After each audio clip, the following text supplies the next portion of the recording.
మురళీ నాయక్ చిన్నవాడైన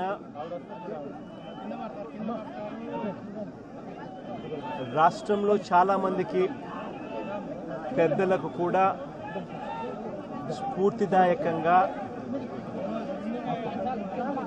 ఒక పెద్ద వ్యక్తిగా ఎదిగాడు తన చావుతో.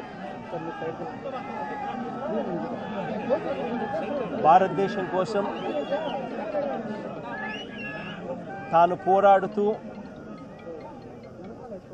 తన చావు వల్ల అనేక మంది మిగిలిన అన్నదమ్ములు అక్కచెల్లెమ్మలకు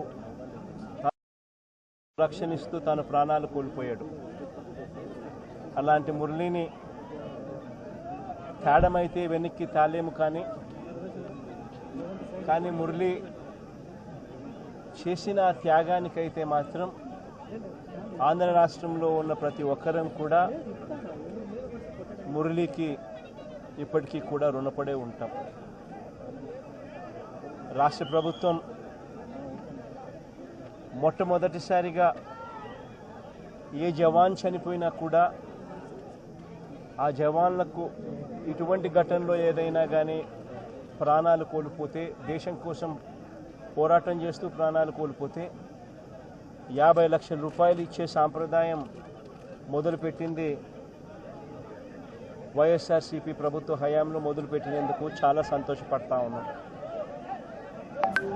ఆ సాంప్రదాయాన్ని కొనసాగిస్తూ ఇప్పటి ప్రభుత్వం కూడా 50 లక్షల రూపాయలు మురళి కుటుంబానికి ఇవ్వడానికి ముందుకొచ్చినందుకు ఈ ప్రభుత్వానికి కూడా కృతజ్ఞతలే.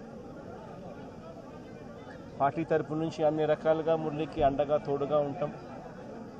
పార్టీ తరపు నుంచి ఒక 25 లక్షల రూపాయలు వైఎస్ఆర్ కాంగ్రెస్ పార్టీ తరపు నుంచి అండగా ఉంటూ ఆ కుటుంబానికి తోడుగా ఉండే కార్యక్రమం చేస్తాం.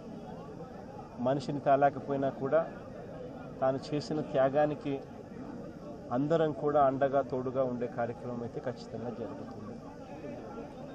ఇలా కుటుంబానికి మంచి జరగాలని, చనిపోయిన మురళికి తన ఆత్మకు శాంతి కలగాలని దేవుణ్ణి మనసారా కూడా కోరుకుంటాను.